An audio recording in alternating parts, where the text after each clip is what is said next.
Sore itu, awan hitam bergelayut di atas kampung kecil di pinggir kota.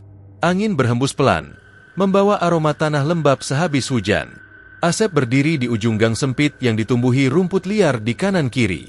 Di depannya, berdiri sebuah rumah tua dengan keter kelupas yang membuatnya terlihat seperti bangunan terbengkalai. "Serius ini rumahnya, Pak?" tanya Asep, memandang Pak RT dengan ragu. Suaranya terdengar serak karena sejak pagi ia mengelilingi beberapa tempat kontrakan namun semuanya mahal. Pak RT mengangguk cepat, sambil tersenyum kaku.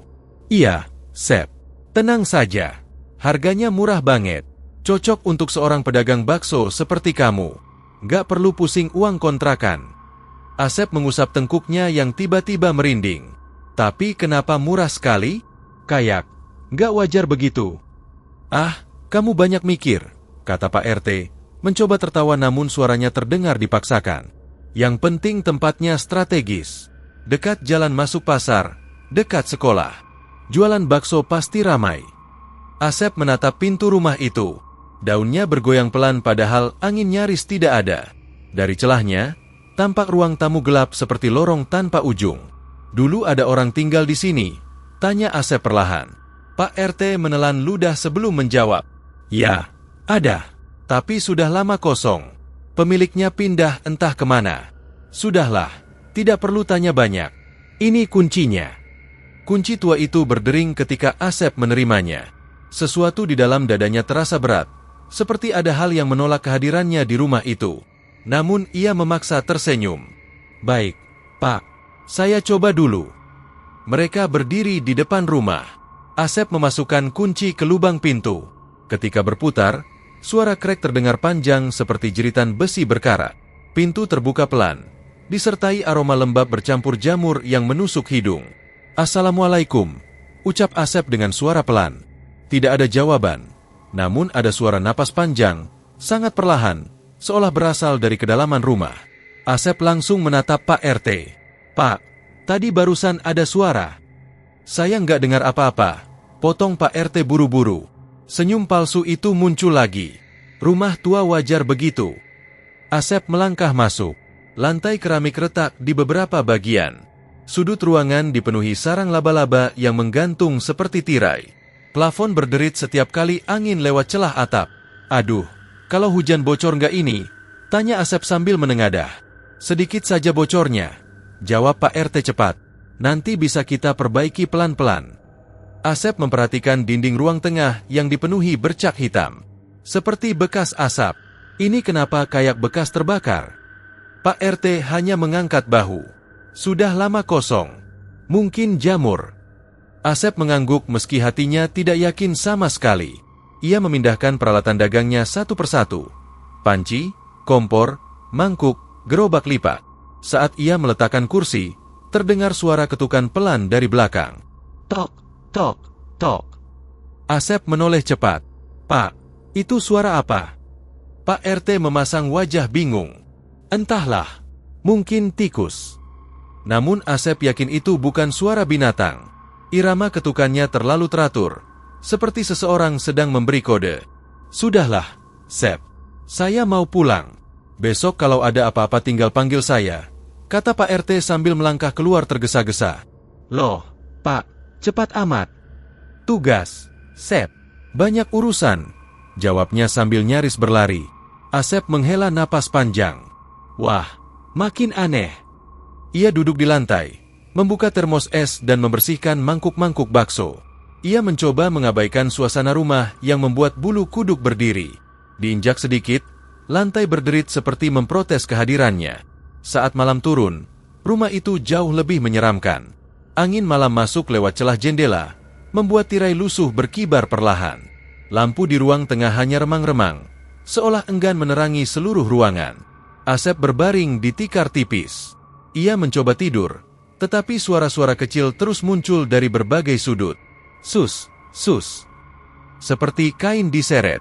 Lalu suara tapak kaki kecil. Tok, tok, tok. Asep langsung bangun. "Ada siapa?" serunya. Tidak ada jawaban, hanya keheningan panjang. Ia mengambil senter dari tas dan mengarahkannya ke arah dapur. Pintu dapur tiba-tiba bergerak sendiri, membuka pelan dengan bunyi decitan yang memecah suasana. Astagfirullah. Asep merapat ke dinding. Angin dingin menyeruak dari dalam dapur, membuat bulu-bulu halus di tengkuknya berdiri seperti ditarik. Ia melangkah perlahan, mencoba mengintip. "Kalau kau manusia, keluar. Jangan bercanda begini," katanya dengan suara gemetar. Namun langkahnya terhenti ketika mendengar suara sendok jatuh. Tring. Asep memiringkan kepala. "Siapa?" Sekali lagi tidak ada jawaban. Tapi bayangan besar seperti orang berdiri tampak melintas cepat di balik pintu kamar belakang. Asep merasakan dadanya sesak. Ini rumah atau hutan angker sih? Ia menutup pintu dapur dengan cepat lalu menarik nafas panjang.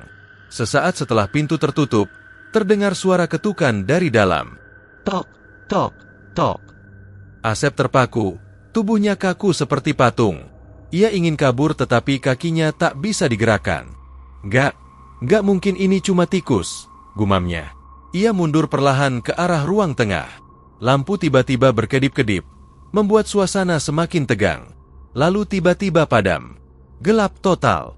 Astagfirullah, astagfirullah, ucap Asep berulang-ulang tanpa sadar.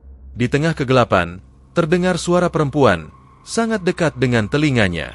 "Selamat datang." Asep melonjak panik, meraba-raba mencari pintu. Namun rumah seperti berubah bentuk. Jalur yang tadi ia lewati terasa berbeda, seperti ada dinding baru yang menghalangi. "Gak mungkin. Tadi di sini pintu." Asep menabrak tembok berkali-kali. Suara napas berat terdengar di belakangnya. "Jangan pergi." Asep memutar badan sambil menyorotkan senter yang baru menyala. Tak ada siapa-siapa. Hanya ruangan gelap. Namun saat ia menengok lantai, ia melihat jejak kaki basah mengarah ke kamar belakang. Jejak itu bukan miliknya. "Udah, cukup. Aku keluar sekarang," teriaknya. Asep akhirnya menemukan pintu depan setelah meraba-raba sekitar. Begitu pintu dibuka, angin malam langsung masuk dan membuatnya bisa bernapas lega. Namun sebelum ia benar-benar keluar, suara itu terdengar lagi. "Asep." Ia menoleh. Di dalam rumah, dari arah kamar belakang, tampak bayangan perempuan berdiri diam. Rambutnya panjang menjuntai, tubuhnya membungkuk, wajahnya tertutup gelap. Asep membeku. "Kamu, siapa?" Perempuan itu tidak menjawab, namun kepalanya bergerak perlahan, seolah sedang mengamati Asep dengan penuh minat. Asep menutup pintu cepat-cepat dan berlari ke teras. Nafasnya tersengal-sengal. Ia bersandar di dinding luar sambil memegangi dada. "Baru hari pertama, sudah begini," katanya putus asa. "Tapi kalau nggak tinggal di sini, aku nggak punya tempat lagi." Walau tubuhnya gemetar, Asep akhirnya kembali masuk setelah beberapa menit menenangkan diri. Ia mengunci pintu rapat-rapat, menggelar tikar di dekat pintu, dan memaksa matanya terpejam. Namun jauh di dalam rumah, ada tawa kecil, lirih, mengalun seperti memanggil namanya berulang-ulang. Dan malam pertama Asep di rumah itu resmi berubah menjadi teror yang membuatnya nyaris menyesali seluruh keputusannya.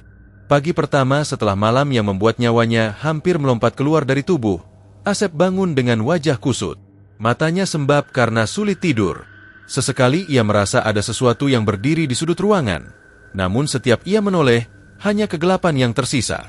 "Semoga hari ini lebih baik," gumamnya sambil mencuci muka. Setelah menyiapkan bahan dagangan, Asep mendorong gerobak baksonya keluar rumah kontrakan itu. Langit begitu cerah, berbeda jauh dari suasana gelap di dalam. Saat ia melewati gang, beberapa orang menatapnya dengan heran. "Bang Asep, ya?" tanya seorang bapak. "Iya, Pak," jawab Asep sopan. "Loh, kamu ngontrak di rumah itu?" tanya bapak itu sambil menunjuk rumah tuanya. Asep menelan ludah. Iya. Kenapa, Pak?" Bapak itu hanya menggeleng. "Enggak, cuma nanya." Sikapnya seperti menahan sesuatu, membuat Asep makin gugup. Namun ia memilih tidak bertanya lebih jauh. Ia harus fokus mencari uang hari ini. Asep mulai berdagang di dekat pintu masuk pasar. Baru 5 menit membuka gerobak, seorang ibu datang tergopoh-gopoh. "Bang, baksonya 2 porsi. Bawa pulang. Cepat ya, saya keburu jemput anak." Asep tersenyum. "Siap, Bu." Saat ia sedang membuat pesanan, seorang pelajar menyundul bahunya. "Bang, yang lengkap 1. Pakai semua." Pedas banyak. Sebentar, Dik. Tiba-tiba datang lagi 2 orang karyawan pabrik. Bang, baksonya mantap katanya. Kami coba, 2 mangkok. Asep mengernyit. Loh, saya baru buka tadi. Kok udah ada yang bilang mantap? Yang satu tertawa. Udah terkenal sejak pagi. Katanya wangi baksonya kayak narik orang. Asep langsung merinding. Wangi? Saya belum masak sejak jam 5 tadi. Namun ia tetap melayani satu persatu, karena dagangan terus diburu pembeli. Asep, tambah 1. Bang, antre dong. Bang, cepat. Saya telat nanti. Gang kecil di pasar berubah hiruk-pikuk. Dalam 2 jam saja, dagangan Asep habis total. Ia memandang panci kosong itu seperti tidak percaya. Gila, laku kayak orang rebutan sembako. Para pembeli pergi dengan wajah puas. Namun ada satu hal yang membuatnya heran. Setiap porsi bakso yang ia jual terasa semakin enak, padahal bumbunya tidak ia ubah sedikit pun. Ini pasti ada yang salah, gumam Asep sambil duduk lemas. Namun ia tetap mengumpulkan uang hasil dagangnya. Ia tidak pernah dapat penghasilan secepat ini. Andai tiap hari begini. Dengan setengah hati, ia kembali ke kontrakan. Saat sampai di depan rumah, udara di sekitar berubah drastis. Angin hangat berhembus, seperti menyambutnya. Pintu rumah yang tadinya tertutup, kini terbuka sedikit. Padahal sebelum pergi tadi ia sudah menguncinya rapat. Jangan bercanda, Asep berbisik ketakutan. Ia mendorong pintu perlahan. Assalamualaikum. Sini. Namun ketika ia melangkah masuk, tiba-tiba udara dalam rumah terasa berbeda. Tidak lagi dingin, tapi hangat. Seperti ada sesuatu yang senang dengan kedatangannya. Asep meletakkan panci dan peralatan dagangannya. Hari ini, laris banget. Gak wajar. Saat sedang menghitung uang, suara perempuan lirih terdengar dari arah kamar belakang. Sama. Asep terlompat, uang yang ia pegang terjatuh berserakan. Siapa itu? Suara itu tidak menjawab. Hanya tawa kecil, tipis, seperti suara anak perempuan yang sedang bersembunyi di balik pintu. Hahaha. Asep mundur beberapa langkah. Saya gak suka bercandaan kayak begini. Suara napas berat terdengar dari dalam kamar. Perlahan pintu kamar bergeser, menghasilkan suara kreet panjang. Asep menutup mata. Astagfirullah. Saat ia membuka mata, pintu kamar kembali tertutup, seolah tidak pernah bergerak. Asep mencoba memberanikan diri. Oke, kalau kamu manusia atau maling, keluar. Jangan ganggu saya. Tidak ada jawaban. Ia meraih sapu, menggenggamnya seperti senjata.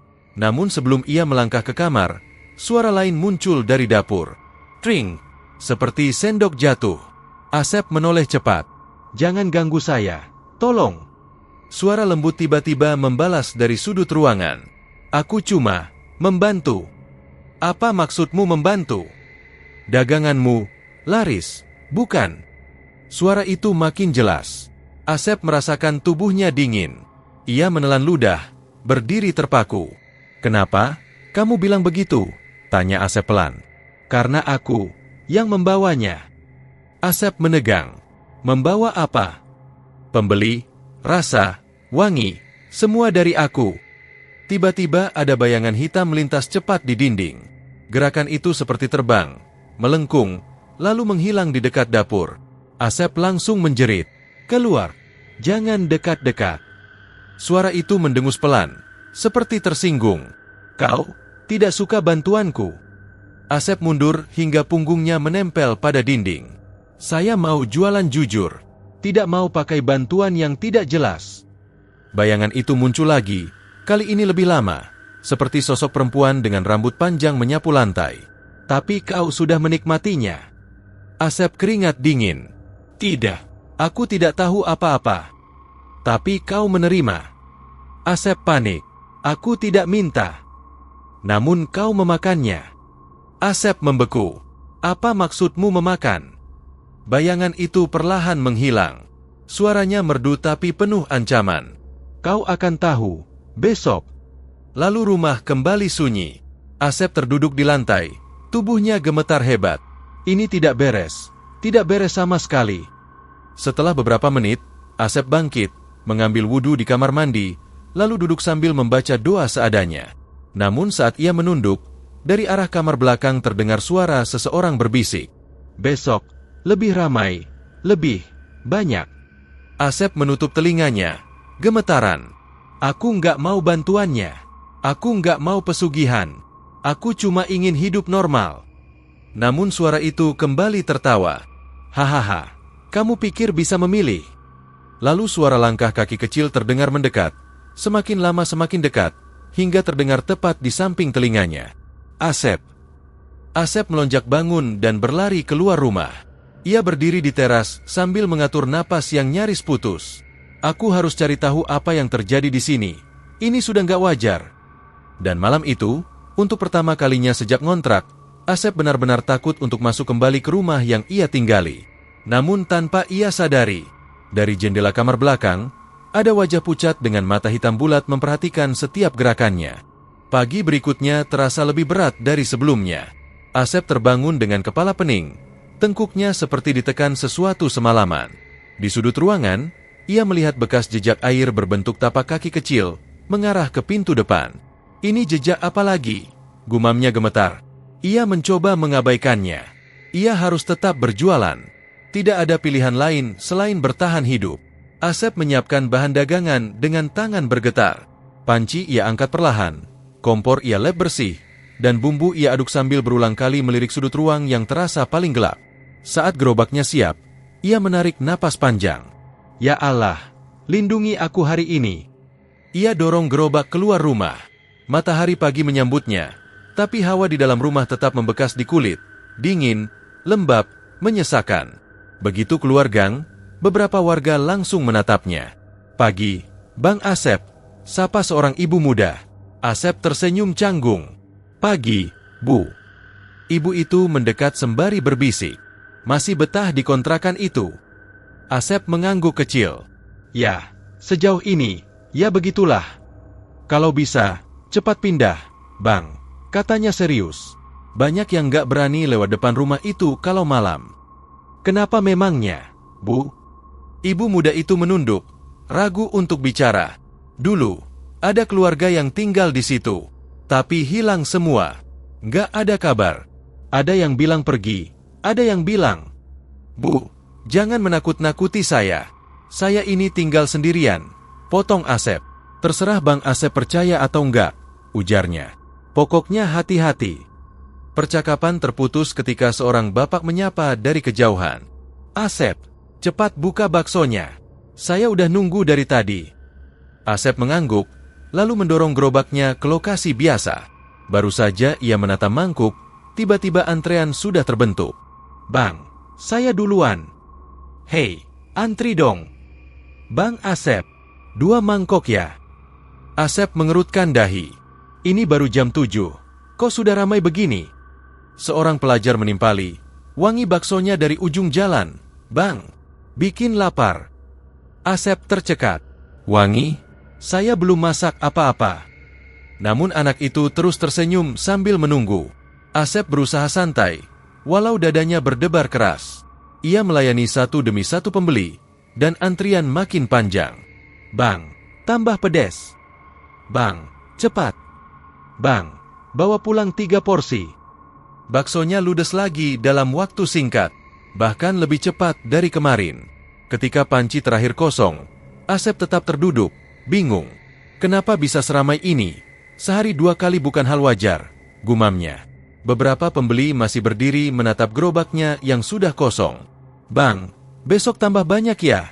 teriak seorang karyawan pabrik sambil tertawa. Asep mengangguk lemah. "Iya, besok saya siapin."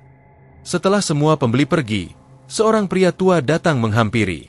Ia memakai peci hitam, wajahnya keriput, matanya tajam seperti sedang mengamati sesuatu yang tidak terlihat oleh orang lain. "Kamu pedagang baru itu?" tanya pria itu. "Iya, Pak." Pria tua itu menatap gerobaknya lalu menatap Asep. "Daganganmu bau harum, tapi bukan wangi normal." Asep langsung merinding. "Maksud Bapak apa?" "Wangi itu bukan dari bakso," jawabnya tenang. "Itu wangi makhluk yang menempel padamu." Asep melangkah mundur. "Pak, jangan bercanda. Ikuti saran saya, kata orang tua itu sambil mendekat. Setiap pulang, jangan langsung masuk ke rumahmu. Baca doa, minum air putih, dan jangan bicara sendirian di dalam kamar. Asep berkeringat dingin. Bapak tahu apa tentang rumah saya? Pria itu menatap gang menuju kontrakan Asep. Rumah itu tidak pernah kosong. Pak, maksudnya apa? Namun pria tua itu tidak menjawab. Ia membalikkan badan dan pergi begitu saja, meninggalkan Asep dengan pikiran kacau. Sore menjelang, Asep kembali ke kontrakan sambil memikirkan semua kata-kata orang itu. Saat ia semakin dekat dengan rumah, angin berubah dingin. Daun-daun kering berputar seolah menghalangi jalannya. Pintu rumah terbuka sedikit lagi. Padahal tadi ia ingat benar menguncinya. Kenapa selalu begini? Gumamnya. Saat ia mendorong pintu masuk, suasana dalam rumah gelap walau matahari masih bersinar terang di luar. Asep menyalakan lampu ruang tengah. Lampu berkedip sebentar lalu menyala. Tak lama, suara langkah kaki kecil terdengar dari arah kamar belakang. Tik, tik, tik. Asep menelan ludah. Saya cuma mau numpang tinggal sementara. Jangan ganggu saya. Suara itu berhenti. Lalu terdengar seperti seseorang menggeser benda. Grek. Asep memejamkan mata. Jangan muncul. Tolong jangan muncul. Tapi suara perempuan lirih itu kembali terdengar. Jelas, dekat sekali. Kau pulang cepat. Asep membuka mata lebar-lebar. Apa maumu dariku? Aku senang. Kau tinggal di sini. Tolong jangan ikut campur daganganku, pinta Asep dengan suara gemetar. Aku mau kerja jujur. Kalau kamu bantu, itu namanya pesugihan. Perempuan itu tertawa lirih. Pesugihan? Bukan. Aku hanya membuat aroma agar orang datang. Apa imbalannya? Tanya Asep. Sederhana. Aku hanya tidak mau sendirian. Asep mundur perlahan. Aku nggak bisa. Aku nggak bisa hidup dengan cara begini. Bayangan perempuan itu muncul sekejap di dinding. Rambutnya panjang sampai menyentuh lantai. Wujudnya samar namun mengerikan. Kau harus bisa. Tidak. Asep menjerit. Tawa itu berubah menjadi desisan marah. Kau menolak bantuanku. Asep menunduk. Tubuhnya gemetar tak terkendali. Tolong, jangan ganggu hidup saya. Suara itu menghilang. Suasana menjadi sunyi, sangat sunyi. Asep melangkah mundur ke pintu. Namun ketika ia hampir pergi, suara berat muncul dari dalam kamar belakang. Berbeda dengan suara perempuan sebelumnya. Lebih dalam, lebih tua, seperti berasal dari tenggorokan yang rusak. Jangan tinggalkan rumah ini. Asep langsung berlari keluar. Ia berdiri di teras sambil terengah-engah. Keringat dingin bercucuran dari kepala sampai punggung. Ini sudah kelewatan. Aku harus tanya Pak RT atau orang-orang lain. Namun saat ia melihat ke jendela kamar, ada bayangan kecil seperti anak perempuan berdiri, menatapnya tanpa berkedip. Asep menutup mulutnya agar tidak menjerit. Bayangan itu tersenyum, pelan, sangat pelan, seperti mengundangnya masuk lagi. Asep, panggilnya tipis. Asep mundur hingga punggungnya menabrak pagar besi. Ia sadar, semakin lama ia tinggal di rumah itu, semakin kuat sesuatu menempel padanya. Dan para warga, perlahan, mulai tahu ada yang tidak wajar terjadi di balik pintu kontrakannya. Malam itu mendung datang kembali, meskipun hujan tak turun. Asep menyeret langkah menuju dapur kontrakan. Di luar, angin berdesir pelan, menggerakkan ranting-ranting pohon hingga menciptakan bayangan gelisah di dinding. Udara terasa pengap, seperti menahan sesuatu di dalam rumah. Suara gemerisik dari pojok ruang membuat bulu kuduknya meremang. Ia menahan napas, menyalakan lampu minyak, nyalanya gemetar, menari-nari di dinding retak. Di meja dapur, alat-alat masaknya tertata rapi setelah ia bersihkan pagi tadi. Namun ada sesuatu yang berbeda. Laci tua di bawah wastafel sedikit terbuka. Dan di atas meja, sebuah mangkuk kecil tergeletak, berisi cairan kental berwarna gelap. Asep menatapnya curiga. Kenapa ada mangkuk ini? Gumamnya. Suaranya teredam oleh kesunyian. Ia mendekat perlahan, ragu. Tangan gemetar saat ia meraih mangkuk itu. Aroma busuk tiba-tiba menyergap, menusuk hidungnya. Ia menutup mulut, menahan muntah. Astagfirullah, bisiknya pelan. Ia menatap isi mangkuk. Cairan menggumpal, kental, kehitaman, seperti darah yang telah mengering lama. Hatinya mencelos. Ia letakkan mangkuk itu dengan terpaksa, tangan gemetar, lalu bersandar pada meja kayu. Ini apa artinya? Desahnya. Tiba-tiba terdengar suara langkah dari belakangnya. Tik, tik, tik. Bunyi itu pelan, berulang ritmis, seperti orang berjalan tanpa alas kaki di lantai kayu usang. Asep menoleh, menyalakan senter di ponselnya. Cahaya membentang ke sudut gelap, namun tak terlihat siapapun. Siapa di sana? Suaranya gemetar. Keluar. Jangan sembunyi. Tak ada jawaban. Hanya suara napas perlahan yang terdengar dari balik tembok. Asep maju setengah langkah. Di atas rak piring, ia melihat sesuatu. Rambut panjang kusut, tersampir di pegangan pintu lemari. Rambut itu tampak kotor, berdebu, tapi panjangnya luar biasa, seolah milik wanita dewasa. Jantungnya berdegup kencang. Apa ini rambutmu? Atau milik siapa? Tanyanya lirih. Ia tahu, jawabannya tidak akan datang dari bibir manusia. Tapi sepasang mata hitam itu, mungkin akan.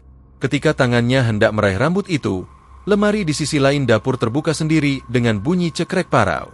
Pintu berkedip terbuka perlahan, dan dari dalamnya, bayangan samar menyingkap sebentar.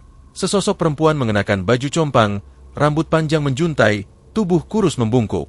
Wajahnya tertutup bayangan, tapi aura dingin menyelimuti ruang. Asep tiba-tiba terdiam, lidah keluh. Nafasnya tercekat. Sosok itu tidak bergerak, tetapi suasana seperti berubah licin, pekat, dan sulit dihirup. Perempuan itu bersuara, lirih, seperti gemerisik daun kering. Kau melihat, ya? Asep tergagap. Siapa? Siapa kamu? Kau tak perlu tahu nama. Suaranya bergetar. Yang penting, kau sudah makan dariku. Asep membelalak. Makan darimu? Maksudmu, kau yang... Sosok itu mengangkat tangan, sambil menunjuk ke mangkuk di meja. Ya, wangi, rasa, laris, dari aku. Kenapa? Kenapa kamu melakukan ini? Asep suaranya mencelos. Tangannya pucat memegang senter. Aku jualan bakso. Bukan sesuatu seperti ini. Hantu itu tertawa, halus, seram. Karena aku, dulu manusia. Aku juga pedagang kecil. Tapi hidup membawa penderitaan. Kelaparan, hina. Sampai aku berjanji pada bayangan untuk membantu daganganku agar bisa bertahan. Janji itu lunas dengan darahku sendiri. Asep meringis mendengar kata, darahku. Bau anyir menguat, menusuk ke kepala. Tubuhnya gemetar. Apa kamu? Perempuan yang orang kampung ceritakan. Suaranya bergetar. Ia mengingat bisikan ibu di pasar kemarin. Tentang wanita terbakar di dapur. Tentang janji gelap sebelum ajal. Perempuan itu tidak menjawab. Tapi bayangannya melayang mendekat. Bergerak di udara seperti asap pekat. Kemudian menempel di tubuh Asep. Aku, yang membiarkanmu hidup. Semalam, dan pagi, dan siang. Aku yang tarik pembeli. Agar kau tetap hidup. Tangannya menyentuh bahu Asep. Sentuhan itu dingin menusuk. Seperti es mencair di kulit. Asep merasakan seluruh tubuhnya bergetar parah. Keringat dingin membanjiri punggung. Tapi aku tak mau bantuan seperti ini, jeritnya. Aku tak peduli mau atau tidak, jawab sosok itu pelan. Namun suara itu bergema di seluruh ruangan. Kau sudah menyantap daganganku. Kau sudah membiarkan aroma itu menempel di gerobakmu, di tanganmu, di jiwa kecilmu. Asep menutup mata, menunduk, gemetar keras. Lepaskan aku, tolong, aku nggak mau hidup seperti ini. Perempuan itu tertawa lagi, tertawa yang membuat gigi gemeretak. Kau sudah terlambat, darah itu sudah tertanam, bau pesugihan itu sudah menyatu. Kau tak bisa bebas, tak bisa cuci tanganmu tanpa cuci dosamu. Angin kencang tiba-tiba menerjang dapur, lampu minyak padam. Hanya cahaya senter di tangan Asep yang masih menyala, namun bayangan di dinding berubah aneh. Melengkung, memanjang, berputar seperti ular besar. Bau darah kering bercampur asap memenuhi rongga hidung. Jantung Asep hampir berhenti. Dengan suara hampir hilang, ia berbisik, Aku minta tobat. Bayangan perempuan itu melayang mendekat. Wajahnya muncul samar-samar di balik senter. Kulit pucat, mata hitam, mulut tersenyum melebar, seolah mengunyah sesuatu. Tobat? Tobat tak berlaku di tempat ini. Kau sudah terikat. Kemudian tangan dingin itu menyentuh dada Asep. Ia merasakan panas menyala, menyebar ke seluruh tubuh. Setiap urat seakan terbakar, meskipun angin dingin tetap meniup keras. "Kalau kau berani menolak, aku ambil sesuatu yang lebih berharga darimu." Suara itu berbisik di telinganya. "Nyawa atau jiwa?" Tubuh Asep menggigil keras. Ia menunduk, terisak. "Biarkan aku pergi. Aku mau hidup sederhana, jualan bakso dengan halal." "Halal?" Tawa itu melebar. "Kau sudah keluar jalur sejak kau terima bantuanku." Tiba-tiba ada bunyi keras, dentuman logam, seperti panci jatuh. Lalu pintu dapur tertutup dengan sendirinya, terkunci rapat. Asep panik, meraba-raba dinding mencari saklar lampu, tapi seolah semua kabel terputus. Gelap total. Napasnya memburu. Tiba-tiba, lantai di bawahnya seakan menyedot. Tubuhnya seperti ditarik ke bawah, lalu terhempas ke dinding. Suaranya meraung dalam kegelapan. Selama beberapa detik, semua senyap, hanya suara napas berat mengisi udara. Dan ketika cahaya senter bergoyang sedikit, karena tangan Asep gemetar, ia melihat sesuatu. Di sudut dapur, sesosok hitam berdiri, mematung, tatapan kosong seperti menyayat hati. Di tangannya, mangkuk kecil itu, kini penuh dengan cairan berwarna merah pekat yang mengucur pelan ke lantai kayu. Asep merangkak, sepanjang tubuhnya gemetar, berusaha menjauh. "Ya Allah, lepaskan aku." Sosok itu melangkah mendekat perlahan, langkah tanpa suara, lalu berhenti di depan Asep yang berlutut. Wajahnya kini jelas. Rambut panjang kusut menyelimuti separuh muka, satu mata hitam menganga, mulut mengerucut membentuk senyum aneh penuh kebencian. "Darah, pelangganmu, itu lunas janji kami." Suaranya terdengar dari jauh, bergema dalam hatinya. Tiba-tiba udara menjadi sunyi. Bau darah hilang, digantikan aroma busuk seperti mayat membusuk. Cahaya senter padam, dan Asep jatuh pingsan. Ia terbangun ketika matahari sudah tinggi, sinarnya masuk lewat jendela retak. Kepala terasa berdenyut, suara tubuh berderak-derak. Ia bangkit perlahan, dada berdegup keras, seluruh nyawa seperti tertahan. Dapur tampak kosong, bersih, mangkuk kecil, rambut, cairan, semuanya hilang. Seakan tidak pernah ada. Debu tipis menutupi lantai, dan bau busuk semalam lenyap. Hanya sisa ketakutan yang masih menyelimuti otaknya. Asep meraba dadanya, gemetar. Apa? Ini mimpi? Atau kenyataan? Ia menatap sekeliling, tak ada jejak. Tapi bayangannya saat pingsan, mata hitam itu, senyum kebencian itu, menempel di ingatannya. Ia merasakan sesuatu berubah kuat di dalam dirinya. Sesuatu yang tidak bisa dihapus dengan air wudhu atau doa biasa. Di luar, suara kendaraan pasar, pedagang berteriak, kehidupan normal terus berjalan. Tapi Asep, dia berbeda sekarang. Dia tahu dia sudah terikat oleh sesuatu di balik dapur kontrakan itu. Rahasia yang terlalu gelap untuk diceritakan. Persis seperti janji yang ditebus dengan darah. Dengan langkah tertatih, ia keluar dari dapur, menatap lembar langit biru di atas rumah tua. Tangannya menggenggam erat pada dinding, berusaha menahan getaran tubuh. Ia menarik napas panjang. "Aku harus selamatkan hidupku," bisiknya. Tapi suara hatinya bergetar. Apakah aku masih punya nyawa? Atau hanya boneka di tangan makhluk itu? Malam akan datang kembali. Dan dengan datangnya malam, rahasia di balik dapur itu, dan seluruh kontrakan, akan semakin menganga. Asep tahu, perjuangan untuk tetap hidup atau terseret ke dasar kegelapan baru saja dimulai. Seharian penuh Asep tak bisa fokus. Setiap kali ia mengaduk adonan bakso, bayangan mangkuk hitam itu muncul lagi. Setiap ia menatap panci kuah, terlintas sosok perempuan bermata hitam menganga. Seluruh tubuhnya menggigil meski matahari terik. "Kenapa harus aku?" gumamnya sambil meremas kain lap. Tangannya bergetar hebat. Dari gerobak kecilnya, terdengar suara teriakan anak-anak di kejauhan. "Bang Asep, baksonya habis lagi? Kok pagi nggak jualan?" Suara bocah lelaki memecah lamunan. Asep terkejut. Iya, tadi telat bersin bahan," katanya berusaha tersenyum. Padahal hatinya berkecamuk. Ia ingin berhenti jualan. Namun ia tahu satu hal. Setiap kali ia menolak, wajah perempuan itu muncul dalam pikirannya. Senyumnya, dingin, sadis, seolah memaksa.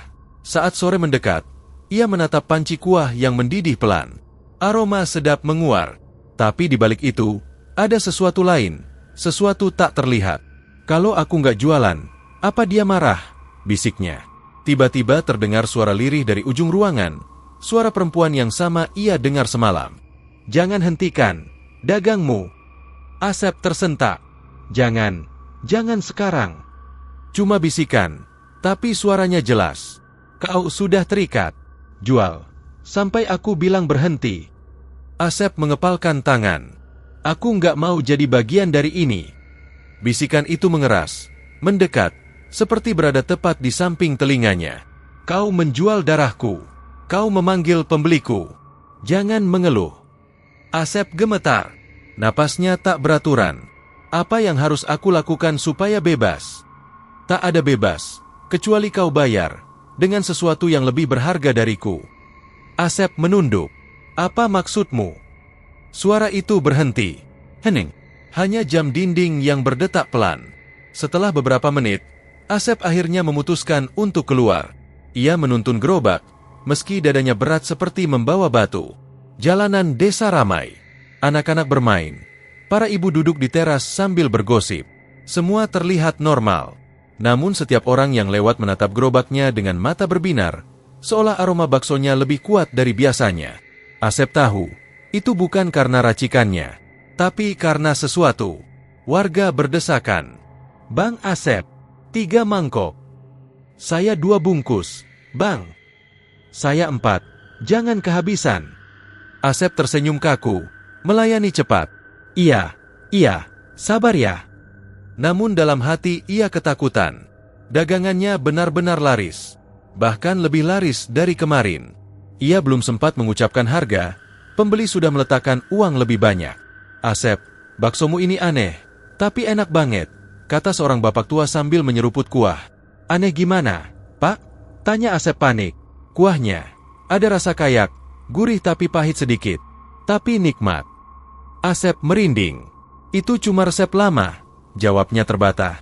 Sore menjelang gelap, dagangannya habis. Ia menunduk, keringat dingin mengalir di pelipis. Cepat banget ludesnya. Saat ia mendorong gerobak pulang, tiba-tiba seorang perempuan muda menghampiri. Wajahnya pucat, matanya cekung. Bang, baksomu bikin saya mimpi buruk, katanya lirih. Asep berhenti. Mimpi apa? Saya mimpi makan daging mentah, tapi daging itu hidup, bergerak, menatap saya. Senyumnya mirip perempuan yang rambutnya panjang. Dia bilang, jangan berhenti beli. Asep membeku. Perempuan muda itu menelan ludah. Bang, itu mimpi apa? Kenapa begitu? Asep tak bisa menjawab. Saya nggak tahu, katanya gugup. Perempuan itu menatap gerobaknya dengan rasa takut, lalu pergi terburu-buru. Asep menatap langit senja. Burung-burung beterbangan dengan arah tak beraturan. Udara berubah dingin. Ia sadar, semakin lama ia menjual, semakin banyak korban yang akan terpengaruh. Saat tiba di rumah kontrakan, suasana sunyi menekan. Angin seolah berhenti. Pintu kamar berderit saat ia buka. Aku harus cari cara lepas, gumamnya. Ia meletakkan gerobak, duduk di lantai. Lampu minyak mulai redup. Tubuhnya lelah, tapi pikirannya kacau. Tiba-tiba dari dapur terdengar suara sendok jatuh. Ting! Asep menahan napas. Kemudian terdengar langkah pelan. Tik, tik, tik. Asep memejamkan mata. Jangan muncul, jangan. Langkah itu berhenti tepat di depan pintunya. Ia membuka mata perlahan. Pintu sudah terbuka setengah, padahal tadi ia tutup rapat. Di balik pintu, sosok perempuan itu berdiri. Tubuhnya kurus memanjang, rambut kusut menutupi wajah. Pakaian lusuhnya berayun seperti diterpa angin dingin. Bagus. Suaranya parau. Kau teruskan jualanmu. Asep mundur sambil duduk, punggung menempel ke dinding. Aku nggak mau. Banyak orang mimpi buruk. Aku nggak bisa terus begini. Perempuan itu masuk perlahan. Setiap langkahnya meninggalkan jejak hitam di lantai. Kau makan daganganku, katanya datar. Kau jual daganganku. Kau kenyang dari darahku. Kini kau harus bayar. Asep berteriak. Apa bayarannya? Nyawa? Harta? Apa? Sosok itu menunduk, mendekatkan wajahnya. Bau busuk yang begitu menusuk membuat Asep terbatuk keras. Bukan nyawa, bisiknya pelan. Yang kubutuhkan, jiwa pembeli. Semakin banyak orang yang memakan racun dariku, semakin kuat aku kembali. Asep tercengang. Kau memakan mereka? Perempuan itu tersenyum lebar. Senyuman mengerikan yang memperlihatkan gigi hitam panjang seperti pecahan tulang. Setiap orang yang tidur setelah makan bakso darimu, aku masuk ke mimpinya. Aku hisap ketakutannya. Aku minum jiwanya sedikit demi sedikit. Asep memukul lantai keras. Hentikan. Aku nggak mau jadi kaki tanganmu. Tiba-tiba bayangan di belakang perempuan itu memanjang dan menutup seluruh ruangan. Angin berputar. Lampu mati. Dan suara tawa mengerikan menggema. Kalau kau berani berhenti, bisiknya, aku makan kau duluan. Asep terdiam, lemas, tak mampu bicara. Sosok itu mendekat lebih dekat. Wajahnya hanya beberapa sentimeter. Besok, lebih banyak pembeli. Lebih banyak jiwa. Lebih banyak kekuatan bagiku. Asep menggigil. Kenapa pilih aku? Karena kau mudah dikendalikan. Jawabnya datar. Kemudian ia berjalan mundur. Tubuhnya memudar, lalu hilang dalam gelap. Angin berhenti. Suara kembali normal. Asep terduduk, memegangi kepala. Nafasnya tercekat. Apa aku harus jadi iblis untuk bisa bertahan hidup? Bisiknya lirih. Di luar, malam semakin pekat. Dan ia tahu, besok, teror baru menunggu. Malam itu Asep tidak berani memejamkan mata. Setelah sosok perempuan itu menghilang, tubuhnya gemetar tanpa henti. Ia duduk di sudut kamar, memeluk lutut, menatap pintu yang berkali-kali seperti bergerak sendiri. Lampu minyak berkedip, lalu redup. Kemudian terang lagi seperti ada yang mengacak nyala apinya. Aku harus kabur. Besok subuh aku pergi dari sini. Gumamnya, suara nyaris tak terdengar. Namun pikirannya penuh bayang hitam. Di sudut ruangan, bayangan tembok seperti berdenyut, membesar dan mengecil, seolah mengikuti napasnya. Asep mencoba tidak menatap, tapi semakin ia mengalihkan pandangan, semakin kuat tekanan di dadanya. Sekitar tengah malam, tubuhnya terlalu letih untuk melawan kantuk. Matanya mulai berat, dan tanpa sadar ia tertidur sambil duduk, masih memeluk lutut. Dalam mimpinya, ia berdiri di sebuah pasar malam tua. Lampu-lampu kuning berkelip, beberapa mati, beberapa hidup. Asap tebal mengapung di udara. Orang-orang berjalan tanpa wajah, hanya bayangan tubuh. Mereka menatap Asep, tapi mata mereka gelap, kosong, seperti rongga. Asep mundur beberapa langkah. Aku, di mana ini? Dari kejauhan, terdengar suara gerobak didorong. Krek, krek. Asep menoleh cepat. Gerobak baksonya muncul dari balik kabut. Tapi wujudnya berubah. Catnya mengelupas. Bannya berdarah. Pancinya berisi cairan hitam pekat. Di atas gerobak terdapat mangkuk. Mangkuk sama yang ia lihat di dapur. Tapi kini isinya bergejolak seperti hidup. Tidak, jangan, Asep berbisik. Tiba-tiba dari balik gerobak, sosok perempuan itu muncul. Rambut panjangnya menjulur hingga menyentuh tanah. Matanya hanya 2 lubang hitam yang meneteskan cairan pekat. Ia tersenyum lebar. Kau tidur. Bagus, katanya lirih. Aku mau bawa kau jalan-jalan. Asep mundur. Aku nggak mau. Lepaskan aku. Wanita itu mendekat. Langkahnya pelan namun pasti. Kau ingin bebas? Bebas itu mahal. Kau pikir dosa bisa dibuang begitu saja? Asep menjerit. Aku nggak mau ikut jadi pembunuh. Wanita itu tertawa. Suara tawanya memecah kabut, menggema seperti ratusan suara sekaligus. Pembunuh? Kau belum membunuh. Tapi gerobakmu sudah. Asep terdiam, tak mengerti. Perempuan itu mendekat hingga wajahnya hanya sejengkal. Tadi malam, seorang gadis meninggal. Jiwanya terjebak. Dia makan bakso terakhir dari gerobakmu. Asep membeku. Apa maksudmu? Meninggal? Gadis yang curhat padamu sore tadi, jawabnya pelan. Dia tak sempat bangun dari mimpi buruknya. Asep terpaku. Kepalanya panas. Dadanya sakit. Tidak, jangan bohong. Dia cuma bilang mimpi buruk. Dia masih hidup. Dia pasti masih hidup. Asep mengguncang kepala, tak percaya. Wanita itu mencondongkan tubuh. Kalau kau tak percaya, lihat ke belakang. Asep menoleh perlahan. Hanya beberapa meter dari tempatnya berdiri, terlihat tubuh gadis itu, terbaring di tanah, wajah pucat, mata terbuka luas. Di lehernya ada bekas garis hitam. Tangannya kaku mencakar lantai seakan mencoba lari dari mimpi terakhirnya. Asep memekik ketakutan. Tidak, Aak. Ia berlari mendekat. Namun begitu ia sentuh tubuh gadis itu, tubuh itu langsung hancur menjadi debu hitam. Debu itu berputar-putar lalu diserap oleh bayangan perempuan berambut panjang itu. Begitulah rasanya. Makanan yang enak, bisik perempuan itu sambil menjilat bibir hitamnya. Asep mundur sambil terisak. Kau iblis, kau bunuh dia. Aku hanya menyantap apa yang kau jual, jawabnya dingin. Asep memukul tanah. Aku mau berhenti jualan. Aku mau berhenti semuanya. Perempuan itu mendekat lagi. Kalau kau berhenti, jiwa yang kuinginkan jadi milikmu. Aku habiskan milikmu satu persatu. Napas, ingatan, roh. Asep gemetar. Apa nggak ada cara buat bebas? Wanita itu berhenti. Senyumnya memudar. Untuk pertama kalinya, ia terlihat seperti manusia. Hanya sekejap. Ada, katanya lirih. Asep mendongak cepat. Apa? Perempuan itu menoleh ke mangkuk hitam di atas gerobak. Cairan di dalam berputar, membentuk wajah-wajah samar, wajah orang-orang yang pernah membeli bakso Asep. Buang mangkuk ini ke tempat asalnya. Tapi, tempat itu bukan dunia manusia. Asep menelan ludah. Di mana?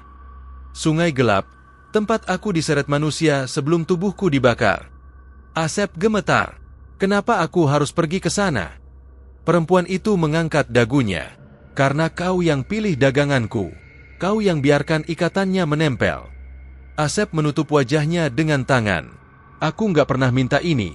Aku cuma mau cari rezeki halal. Aku juga dulu begitu, bisik perempuan itu. Tapi dunia nggak adil. Kau tahu rasanya dihina, lapar, dan ditertawakan. Kau baru merasakan sedikit. Asep menggeleng keras. Ini bukan alasan untuk makan jiwa orang. Wanita itu menunduk. Untukku, sudah terlambat. Tapi untukmu, belum. Asep mengangkat kepala. Jadi, kalau aku buang mangkuk itu ke tempat asalmu, semua berakhir. Wanita itu menatap langit yang mulai gelap dalam mimpinya. Mungkin berakhir, mungkin tidak. Tapi satu hal, kalau gagal, kau akan jadi penerusku. Asep meremas tanah. Aku nggak mau jadi kau. Perempuan itu tersenyum tipis. Maka kau harus siap menghadapi apa yang ada di sungai itu.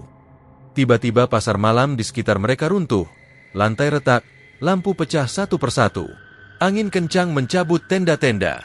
Bayangan berhamburan seperti kabut hitam menyelimuti kakinya. Wanita itu mundur perlahan. Bangun, Asep. Besok malam, kau akan tahu apa itu kegelapan sesungguhnya. Asep mencoba meraih tangannya. Tunggu, beri aku petunjuk. Jalan mana? Sungai mana? Namun perempuan itu sudah menghilang, berubah menjadi kabut hitam yang melesat ke langit. Pasar malam meledak dalam cahaya putih. Asep berteriak, dan ia tersentak bangun. Ia berdiri spontan, napas memburu seperti habis lari jauh. Pelipisnya basah, dadanya naik turun cepat. Pagi telah tiba, tapi sinarnya tidak mampu menghapus rasa dingin dari mimpi itu. Asep memegang kepalanya. Gadis itu mati. Itu mimpi atau kenyataan? Ia berlari keluar kontrakan, menggasak pintu dengan tangan gemetar. Ia menuju rumah gadis yang kemarin membeli bakso. Rumah itu ramai. Terlihat orang-orang berkumpul. Beberapa menangis, beberapa membawa tikar. Asep berhenti di depan pagar. Lututnya melemah. Seorang ibu-ibu menatapnya, lalu berkata pelan, "Bang Asep, kamu dengar belum? Anak Bu Ranti meninggal malam tadi." Asep membatu. Ibu itu melanjutkan, katanya, meninggal sambil tidur. Wajahnya kayak ketakutan, kayak lihat sesuatu dalam mimpi. Asep hampir roboh. Suara perempuan dalam mimpi itu kembali menggema di kepalanya. "Kalau kau berhenti, aku makan kau duluan." Asep sadar satu hal. Waktu untuk kabur sudah tidak ada. Ia harus pergi ke sungai gelap itu, atau mati menjadi tumbal berikutnya. Fajar baru merayap pelan di balik bukit, menyingkap warna jingga yang menggores langit. Embun masih menggantung di pucuk-pucuk daun ketika Hendro akhirnya tiba di batas desa. Letih, bau tanah hutan, namun matanya tetap tajam penuh tekad. Di belakangnya, langkah berat sang harimau putih raksasa terdengar seperti dentuman genderang. Nafas hewan itu berembus dingin, bercampur aroma hutan yang masih liar. Ketika keduanya muncul dari balik pepohonan, warga yang sedang menimba air, menyapu halaman, dan membuka kios kecil langsung terpaku. Detik berikutnya, itu harimau. Pekik Bu RT sampai ember airnya jatuh. Lari, lari, lari. Beberapa warga berhamburan panik. Ada yang menjerit, ada yang menarik anaknya, ada yang tumbang karena tersandung sendiri. Astagfirullah, gede amat harimaunya, teriak Pak Likasdi sambil memeluk tiang rumah. Hendro mengangkat kedua tangan, berusaha menenangkan keadaan. Tunggu, jangan takut, dia bukan musuh. Namun suara manusia tak lebih besar daripada rasa takut kolektif warga. Harimau putih itu berdiri tegak, mengibaskan ekornya, bulu-bulu halusnya memantulkan cahaya pagi seperti butiran kaca. Sorot matanya yang biru pucat membuat warga makin menciut. Dari kejauhan, Pak Joko, sesepuh desa, muncul sambil terpincang, bertumpu pada tongkat kayu. Matanya memperhatikan Hendro, lalu hewan yang menjulang tinggi di belakangnya. Hendro, gumamnya lirih. Apa yang kau bawa pulang, nak? Hendro menelan ludah, maju perlahan, lalu memberi isyarat agar harimau itu duduk. Hewan itu menurunkan tubuhnya hingga tanah bergetar sedikit. Aku selamatkan anaknya dari ranjau, ujar Hendro. Dia tidak berniat melukai siapapun. Dia hanya mengikuti aku. Bisik-bisik warga mulai muncul. Diikuti? Harimau segede itu ikut manusia. Jangan-jangan dia sudah disantet. Apa Hendro kerasukan hantu alas? Sementara itu, mata Pak Joko menyipit. Tatapannya penuh perhitungan, seolah ia sedang membaca isi dada Hendro sekaligus maksud sang harimau. Lelaki tua itu berjalan lebih dekat meski beberapa pemuda desa mencoba menahannya. Pak, jangan dekat-dekat. Bahaya. Sudah, hentaknya. Beri aku jalan. Dengan langkah pelan tapi mantap, ia mendekati harimau itu. Nafas warga tercekat bersama. Satu nafas salah bisa berarti tragedi. Pak Joko berhenti hanya sedepa dari harimau raksasa itu. Kau mengerti bahasa kami? Tanyanya pelan, bukan kepada Hendro, melainkan langsung kepada hewan itu. Harimau itu menurunkan kepala, mata birunya berkedip lambat. Suara geram rendah keluar, namun bukan tanda ancaman, lebih seperti jawaban. Warga langsung mundur serentak. Hidupku kurang panjang buat lihat beginian, rintih Pak Kasdi sambil duduk lemas. Hendro maju. Pak, dia benar-benar jinak. Di hutan dia menyelamatkan aku dari kawanan serigala hitam. Kalau dia mau menyerang, sudah dari tadi. Pak Joko mengangguk. Ia memutar tongkatnya, lalu mengarahkannya pada warga. Semuanya tenang. Suaranya memecah kepanikan. Hewan ini bukan musuh. Kalian yang hidup dekat hutan harusnya tahu bahwa alam selalu membalas apa yang kita beri. Hendro menolong anaknya. Wajar ibunya membalas budi. Desa mulai hening. Warga yang tadinya berlarian kini mengintip dari balik pintu, dari loteng, dari celah pagar. Hendro mengusap leher harimau putih itu. Namanya, aku belum tahu, tapi dia sudah menyelamatkanku. Harimau itu menggeram ringan, seolah setuju. Dari arah kiri, muncullah Nisa, gadis desa yang selalu khawatir pada Hendro. Napasnya memburu saat melihat pemandangan itu. Ha Hendro, kau baik-baik saja. Suaranya bergetar, namun matanya menyorot tajam, memeriksa setiap luka di tubuh pemuda itu. Aku baik, Nis. Hendro tersenyum kecil. Maaf membuatmu cemas. Nisa mengibas rambutnya, berusaha tegar meski jelas wajahnya pucat. Aku kira kau tak pulang lagi, setelah semalam badai dan suara aneh dari hutan. Hendro menunduk. Ada banyak hal terjadi. Aku harus ceritakan semuanya nanti. Di saat itu, suara rintihan kecil terdengar dari semak-semak. Warga sontak menoleh. Sesuatu kecil bergerak. Lalu muncullah seekor harimau putih mungil dengan kaki yang masih diperban. Anak dari harimau besar itu. Warga mematung. Anak harimau itu berjalan terpincang menuju induknya. Mendekap kaki ibunya sambil menatap Hendro. Ada rasa percaya, seperti ia mengenali penyelamatnya. Harimau besar itu menjilat kepala anaknya, lalu mendorongnya pelan agar berdiri lebih dekat ke Hendro. Beberapa warga langsung bergumam. Kayak, Mereka nyuruh anaknya berterima kasih. Ya Allah, hewan saja tahu balas budi. Hendro berjongkok. Hei, kecil. Sudah membaik ya? Anak harimau itu mengibaskan ekor dan menempelkan kepalanya ke tangan Hendro. Adegan itu seketika mengubah suasana. Kekhawatiran berubah menjadi keharuan. Warga yang tadinya takut mulai berdiri dan mendekat, meski masih ragu. Pak Joko menarik napas panjang. Hendro, aku merasa kehadiran mereka bukan kebetulan. Mungkin ada sesuatu di hutan yang ingin mereka sampaikan. Ancaman, peringatan, atau permintaan tolong. Hendro mengerutkan kening. Aku juga merasakannya, Pak. Semalam aku melihat jejak makhluk yang bukan hewan biasa. Hutan seperti gelisah. Harimau besar itu berdiri lagi, tubuhnya menegang. Tatapannya mengarah ke arah bukit. Bulunya berdiri seperti sedang mencium bahaya dari kejauhan. Apa ada sesuatu di sana? Tanya Nisa sambil memegang lengan Hendro.